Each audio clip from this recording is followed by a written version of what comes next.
Tyler Perry has released his new movie, Divorce in the Black, starring Megan Good and Corey Hardrict. Let's talk about it.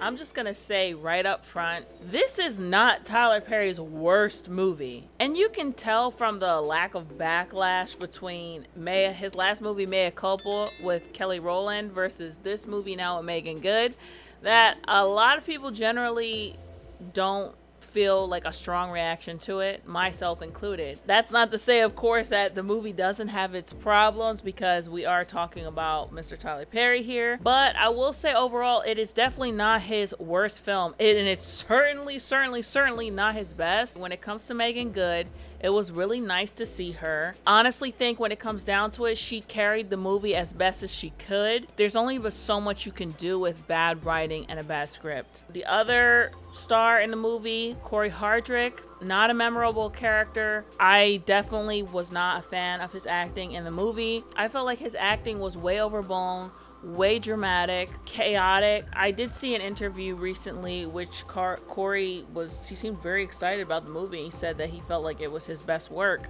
which I'm just like, ugh. But I feel like that just sounds like superstitious. I just would never want to say something was my best work about anything. And it's an interesting reflection on what's going on in the actors' actual personal lives. Megan Good, she went through a divorce with Devon Franklin, and Corey Hardrict went through his divorce with Tia Mowry. People were already thinking of him as a villain in his personal life, so putting him in this role, I feel like didn't help his image in any way. This is what I talked about before about Tyler Perry movies and actors who star in them. Like, I feel like they're just not strategic. Him being in the role of the lover boy of Megan Good might have been a more rehabilitative aspect, but Tyler Perry, his leading men have to look a certain way. Over time, the cinematography in the films has gotten better and better and better. That one shot in particular when Megan Good and the Goober, I've been calling him the Goober, I don't know what his name is, but the one shot of Megan Good and the Goober, sitting in the back of the truck with the weeping willows and the trees, and just like, it was just a very gorgeous shot. Like, I'm not gonna lie. Like, the southernness is a part of the story as a character in the film almost. Like, the lighting was a bit flat. There was no interesting lighting situations throughout the film. And I think that has to do with the whole Tyler Perry Studios, Tyler Perryville aspect of it, because they light everything like it's a sitcom, basically. So the lighting is completely even everywhere, when in reality, if you look at somebody's home, the lighting is not even. But also, because of Tyler Perry's extremely fast shooting schedules, he doesn't really care about lighting things in a way that's interesting, or that like affects the story or drives the story forward, or like tells more things about a character. Like, he doesn't really care about those things. So maybe from this point forward, I should stop looking for those kinds of things in his movies, because it's just not going to be there, because he doesn't believe in spending a lot of time to shoot his movies. So yeah, I think overall it was okay, I guess. It's like the lower side of average, you know what I mean? So the film starts out with a scene at a church. There's a funeral going on, and Ava, Megan Good's character's father, is the pastor for the church. He's giving a sermon, and as you start to listen to his sermon, it starts to seem like he's talking about someone who's in the church. And it turns out that he's talking bad about the person who died, and also the family of the person who died, which is the Bertrand family. This very quickly turns into an escalating situation where they're screaming at each other. It's revealed that the guy who died because he had robbed a member of the church, and she had shot him dead. Find out pretty early on that this family is a family of troublemakers, that they basically are menaces to their entire community, and they always have been. I thought that was actually pretty interesting. Like, this idea of, you see stuff like this in white films, right?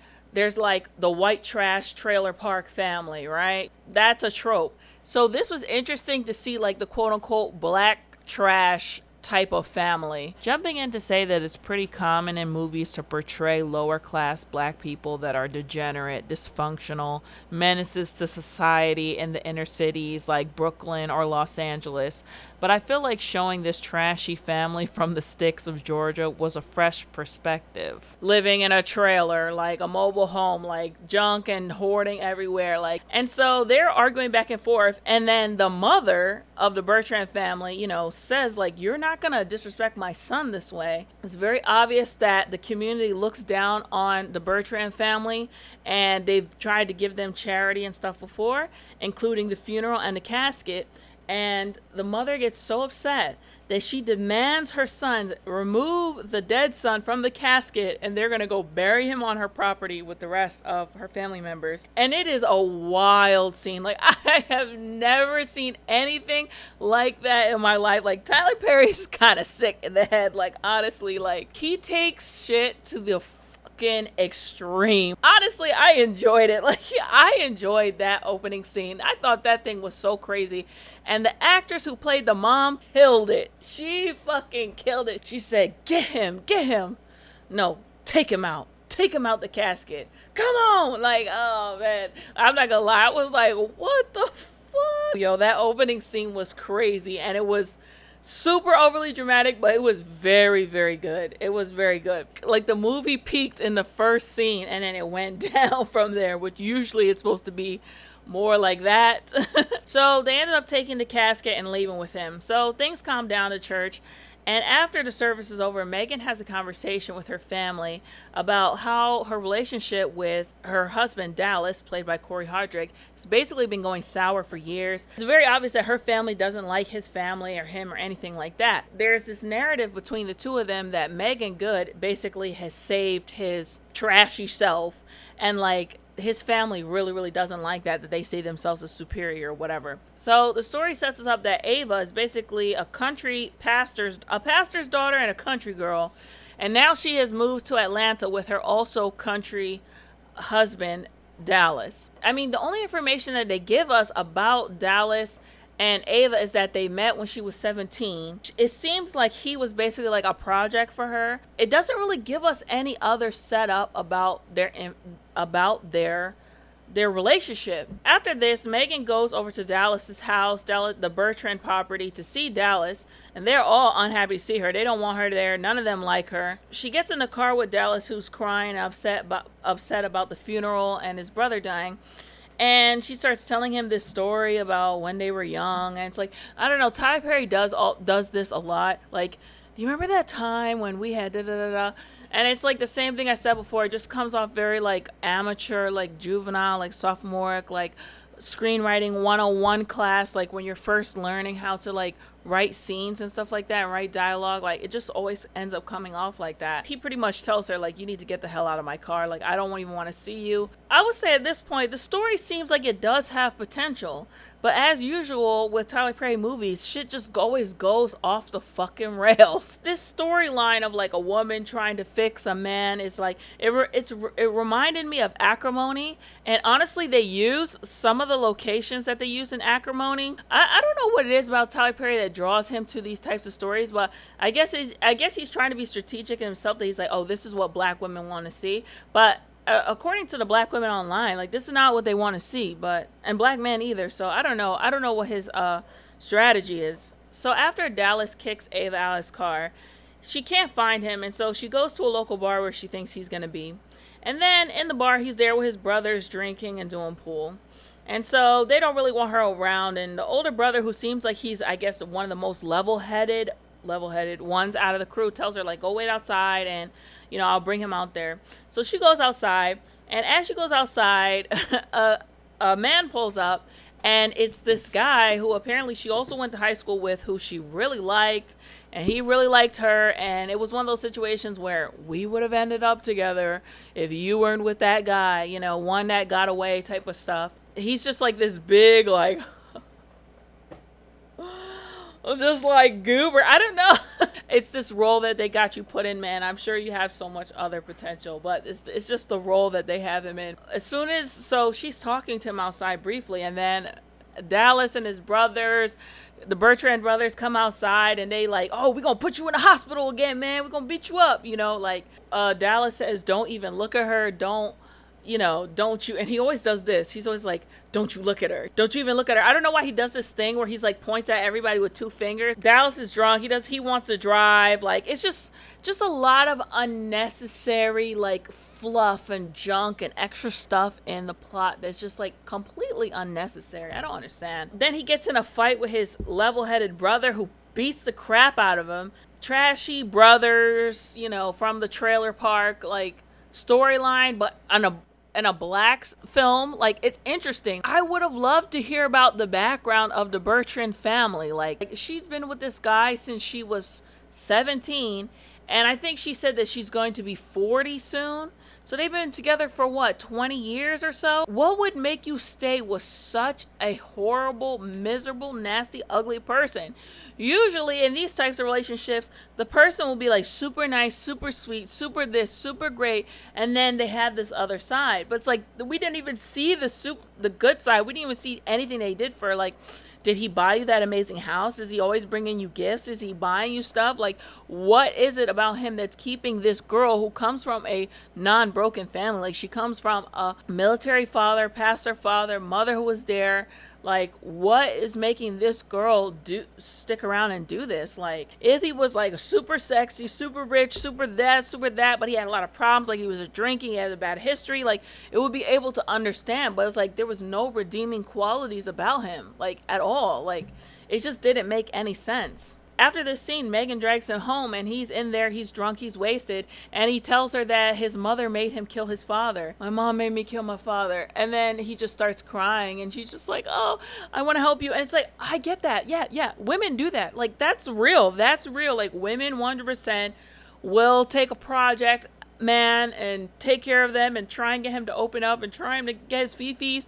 But 20 years later, maybe the first year, 2, 3, 4, 5, 6 years, but like, and she tells her friend too later on, she's like, every time we talk, he gives me a little bit more. Why does Megan want to fix this man? What about him makes her want to fix him? So maybe this is a country thing and possibly an Atlanta thing, which I think that it is. Everybody was so like done up, the makeup, the hair, the lashes, the runway, runway chic outfits. Like, I think this could be an Atlanta thing, because I have heard that like people in Atlanta are always dressed to the nines.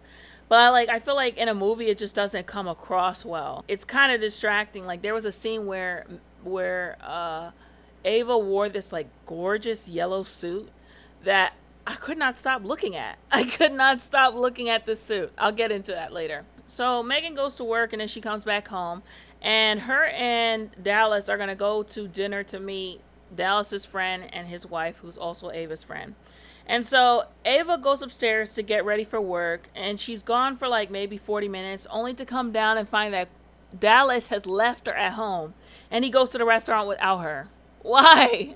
It's just like, he's doing all this horrible stuff. What is the reason? We know he's a horrible person. Like, you don't have to lay it on that thick. Ava eventually gets to the restaurant. Her friend's like, why he left you? Why would you, like, what's going on? She's like, it's fine. Don't worry. Like, and they go in the restaurant. As soon as Dallas gets in there, he's acting a damn fool. He's screaming at waiters. He's like, hey, give me that whiskey. Yeah, make it fast. Come on. Slapping stuff like, oh. And oh, okay. He's just being a nasty, horrible person. He starts screaming at Ava about how she needs to sign the divorce papers. I feel like in a lot of abusive situations like this, it's usually something secret. It's usually something that happens at home. This guy is embarrassing in public. She takes him out with her friends. He's screaming at waiters.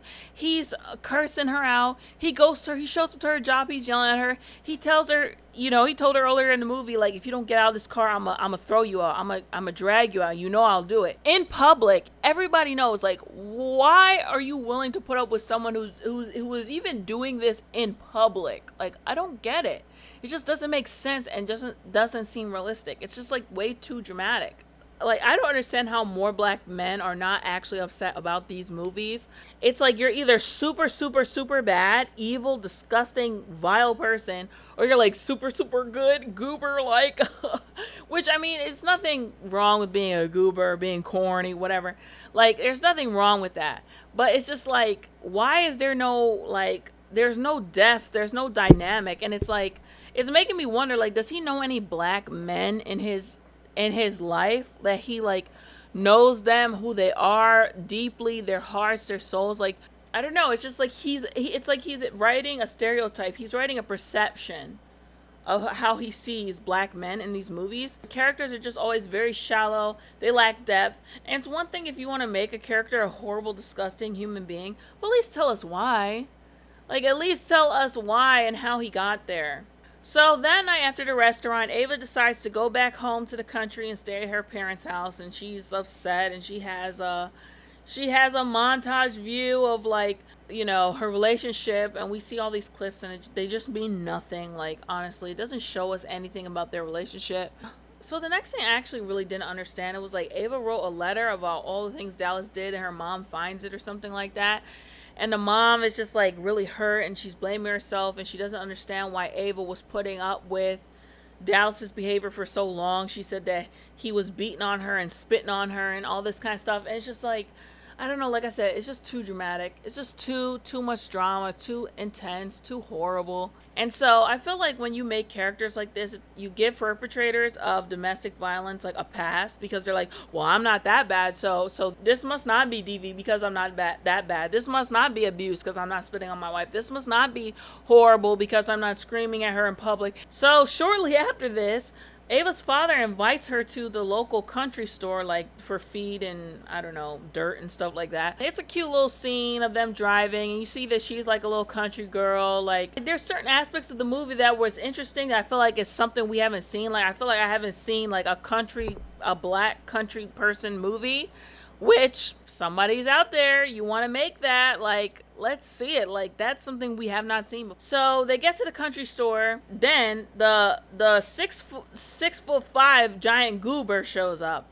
And so I'm sorry, I shouldn't call him a goober. All right, so I'm gonna try and call him Benji and not Goober. Benji shows up. Her dad set it up. He wants her to come there literally the day after all this stuff happened. And he shows up and he's got like this flannel on with like cut off sleeves. Stereotypical country boy, like he's big and he's burly and he's got his flannel on with the sleeves cut off. The movie plays off of all these like country stereotypes. And so the dad is creeping behind them the whole time and listens to their conversation, making little quips like, hey man, you got more game than that. I just feel like this movie doesn't know what it wants to be. Like, do you want to be a rom-com? Do you want to be a drama? And then you want to be a horror film? Then you want to be a thriller and suspense? Like, what do you want to be? You want to be a spiritual movie? Like, what does this movie want to be?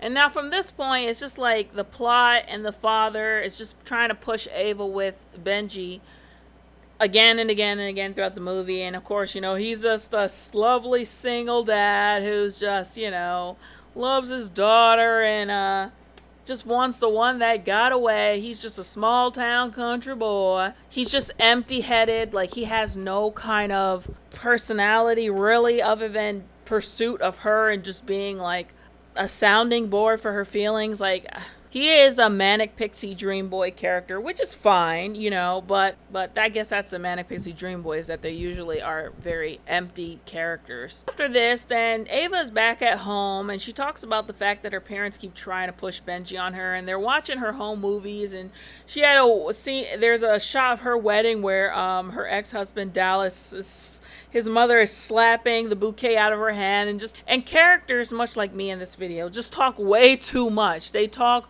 way too much. Everything is just so explained, clunky, and it's just so many scenes in this movie just are completely unnecessary. The whole middle section of the movie is literally a blur. Like, I don't even remember what happened. Like, a lot of unmemorable scenes that were just totally unnecessary. He didn't cut anything out of this movie. The movie is around 2 hours and 20 minutes.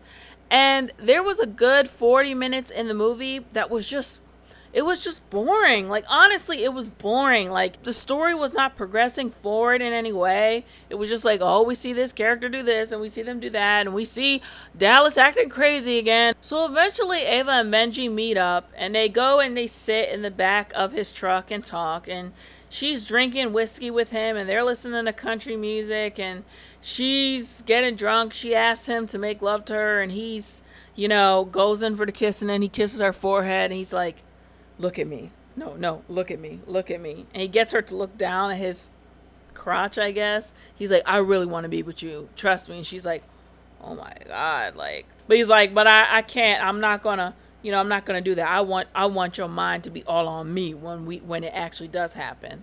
It seems like she's starting to have feelings for him. Then the next day, she's like, all right, I gotta go. And he's like, all right, can I give you my number? She's like, no, I can only focus on myself right now. It's just so stupid. So after spending a week with her parents, Ava goes back to Atlanta and she seems to be in better spirits. And then so Dallas finds out that she's been hanging out with Benji. And so, of course, this gets him upset. He shows up at her job, curses her out in front of everybody, tells her to sign the divorce papers, points with 2 fingers in people's faces. And so after this moment, all of a sudden, Ava has a complete 180 of a personality change. She becomes this angry boss babe, I ain't gonna take no shit from no man girl.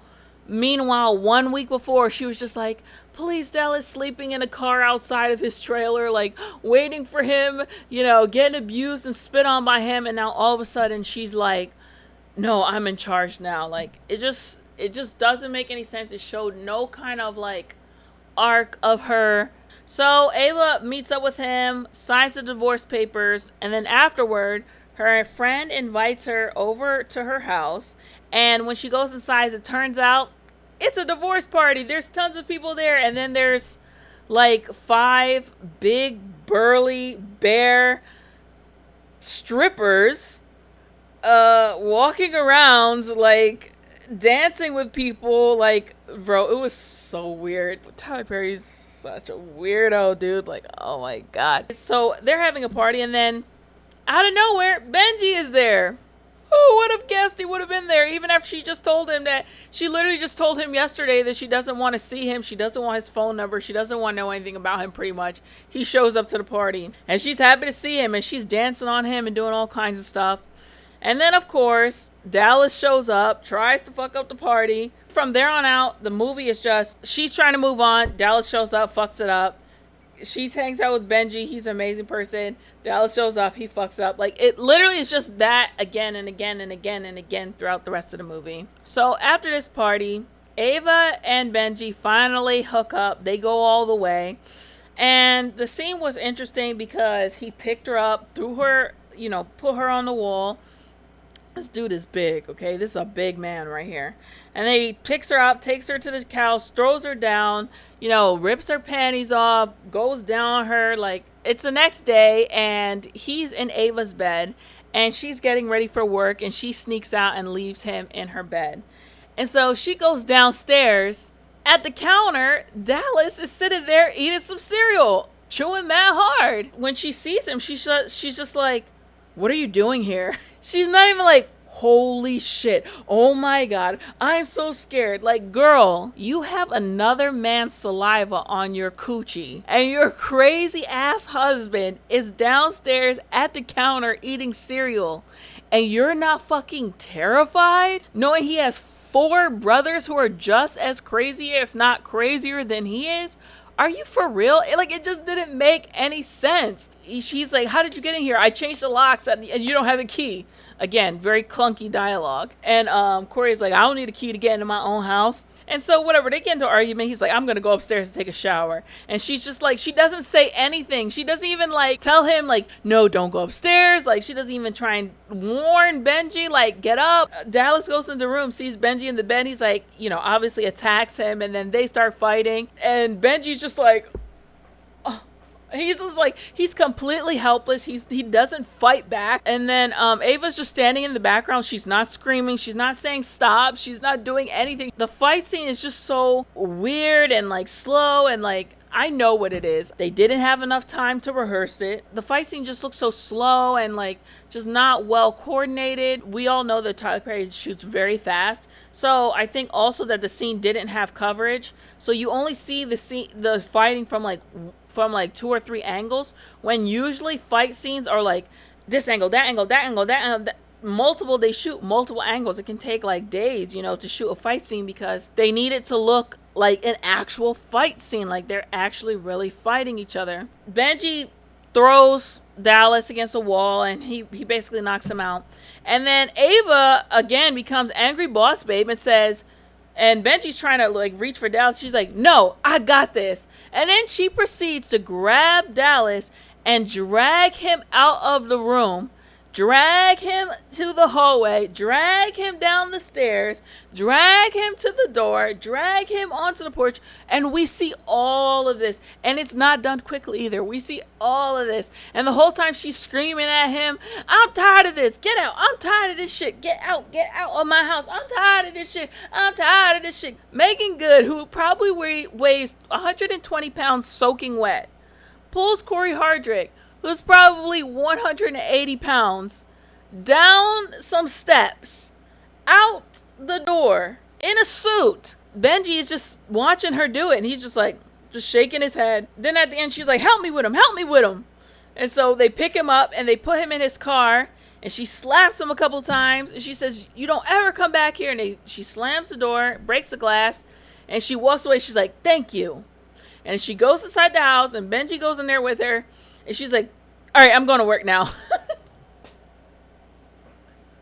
So then she just leaves and goes to work and leaves Benji in the house while her crazy ex is still outside in his car, knocked the fuck out. And then, of course, Ava goes to work. Dallas is outside waiting. His friend shows up, tells him to leave. Ava's friend tells her, like, girl, you need to get a restraining order on him because he is going to kill you. And she's like, no, he's not. I'm not afraid of him. Then, back at the farm, Benji goes to his farm, which I guess is like an hour and change away. And he shows up only to find that half of his cattle has been killed, okay? And he doesn't seem to give a damn. He doesn't give a fuck. He's like, oh no, my cattle's gone. The police are like, well, who could have done this? Do we even know what happened? And then he's like, wait, I think one of the Bertrand brothers, literally after he just got into a fight with one of the Bertrand bros this morning. He shows up, all his cattle is dead, and he don't know why. And then the sheriff is like, oh well, there's no proof, so it's nothing we can do. You don't have a camera, so I don't need to conduct an investigation of any kind. I don't need to go ask questions. So then out of nowhere, Ava's father shows up, and he's like, oh, I was driving by, and I saw that all your cattle had died. That's why I'm here. And he's like, I know who did this. Dallas did this. And so he leaves. So then Benji calls Ava and tells her that he wants to see her later despite all his cattle being killed. And she's like, all right, oh, that's crazy. Like, all right, let's meet up. So after this point, this is when the movie just descends into pure fucking chaos and comedic nonsense, okay? So Ava's mom is shopping at the grocery store. Guess who shows up out of nowhere? Dallas shows up. He's like, oh, looks like you're still shopping at the grocery store on Tuesdays like clockwork. Every character that enters they explain why they've entered the movie. Like, why? He roughs her up, harasses her, and she's like, don't you talk to me like that. I'm a woman of God. And I just don't understand these I'm a woman of God Tyler Perry characters. So Corey harasses her, and on his way out, he shows how angry he is by throwing one package of ramen to the ground. Ava is at home. She lets her dad know that she has gotten a restraining order. Later that evening, Ava is with her friends. She's now with Benji and her friend and her husband. And they're just hanging out on the patio, drinking, like having a cocktail, just like bullying, like just hanging back. Benji is the new guy. It's like nobody cares. Like nobody cares. And nobody cares that Dallas is out there doing crazy shit. And that he's basically a danger to society at this point. So then, of course, people are having fun. So Dallas shows up to ruin the party. Calls the friend a bitch. Calls a hoe. I'm going to shoot you. I'm going to kill you. All this stuff. Pointing two fingers. Like, then he starts revealing secrets about his friend cheating. And it reminded me of why did I get that scene and Why Did I Get Married, where everyone starts revealing people's secrets. So they kick him out. He leaves. Back on the farm, Ava's father finds out that Dallas had roughed up his wife, so he said, I'm gonna go kill him, and he runs out of the house. He goes over to the Bertrand property, and Dallas is there. He's taunting him. He said, what you gonna do? The mom was like, get off my property. Then the brothers show up. They shoot him in the leg. He falls down. He's about to die. They kick him. They beat his ass, and then they go inside and just leave him bleeding outside on the grass. So then Ava and Benji show up, and he's there, and And they pick him up and they take him to the hospital. So I guess they don't care about getting caught on the Bertrand property together. When the sheriff shows up, he's like, again, hey, there's nothing I can do. You don't have no proof. You don't have no cameras. I can't just do anything. I'm not going to conduct no modicum of investigation or anything. He's just like, whatever. They look around. Out of nowhere, Ava somehow manages to sneak out of the whole ass hospital room in front of 4 people, goes on her way to her house, and she decides to call up Dallas, and she basically taunts him on the phone, tells him about how much a better lover that Benji is, and like how he's, so much better in bed, he's bigger than him, and all this kind of stuff. And she's trying to taunt him clearly to go over to the house. Okay, so he falls for it. He decides to go over to the house and meet her. She gets over there and she's very calm, and she's back in her angry girl boss energy again, telling him how awful and pathetic he is, telling him how he's not a good lover, he's not good in bed, he's worthless, he's this and that. And of course he bites and he hits her. And he hits her again, and he chokes her. And then he opens the fridge to see if there's something to drink in there. And then he closes the fridge. And then, so he beats her up, and she's like, yeah, is that all you got? Is that all you got? Oh, yeah, now I have enough. So then she picks up her phone, and she calls 911, and she goes, hello, my ex-husband broke into the house, and he's beat me up. Send help. And then hangs up. Doesn't give her address. So then Dallas starts to, get like he's about to attack her again. And so she grabs a shotgun that her father had placed around the house, and she holds it and she points it at him, and she tells him, don't do it, don't do it, don't do it, Dallas. Of course Dallas does it. She shoots him in the chest, and he literally flies away. He literally blows back, which I think does happen when you have a shotgun. He dies instantly, literally immediately after he's dead.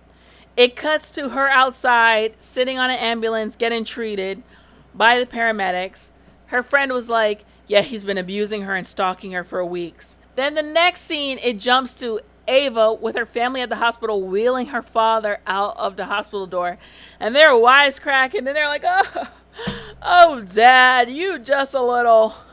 And while they're there, they run into the Bertrand family again, who's there because one of the sons, either he got killed or he was badly injured because, like I said, they're just menaces to society. And so they're like, this ain't over. And then Ava is like, no, it is over. Let it be over. And then the movie just ends. Within literally 2 minutes after Dallas is killed, the movie ends. And that's it. That's it for Tyler Perry's Divorce in the Black. Again, I will not be watching this movie again. Overall, like I said, if I had to rate it out of 5, it would definitely be 1 or 2 star. It was just like blah. And like I said, it was way too long. The entire middle section is very, very boring. The story started out top and it went down. It didn't have any arc. It just was generally an unmemorable movie. I will say that Megan Good, she did the best that she could with what she had. Feature review, Tyler Perry and mediocrity. This movie was not it. I only watched on the strength of Megan Good and Corey Hardrict. They did the best they could with what they were dealt. Tyler Perry does not have a writing team, therefore he can continue to write, direct, and produce mediocre movies. He has made so much money over the past 20 years that he can do whatever he wants without approval from Hollywood or anyone else for that matter. With him having his own studio, he can continue to produce basic stories with predictable storylines. I applaud him for paying the main actors what they are worth. Overall, typical Tyler Perry movie, comedy, not drama or suspense. I still have enjoyed Megan Good and Corey Hardrict acting. This is not their fault. This felt like acrimony all over again. The same script, different cast. And my theory about that, obviously he's paying Megan Good what she asked for. Why not? He's making a ton of money with this, and he's not shooting for a long time, so he's saving millions of dollars. So he can spoil his main cast. I bet you, Megan stayed in a nice hotel or wherever the hell she stayed, but you're worked to death for it. The crew is worked to death for it. The beginning of the movie is great. It does suck you in, but like I said, it just goes off the rails from there. Another Tyler Perry movie in the can. Let me know what you guys think about this movie in the comment section below, and what you thought about my commentary. Make sure you like the video, make sure you share the video, and tell me what you think in general about Tyler Perry movies. And he has a couple coming up soon. Let me know if there's any other movies you guys would like me to review or talk about, and I'll add it to the list. Other than that, I will catch up with you guys in the next one.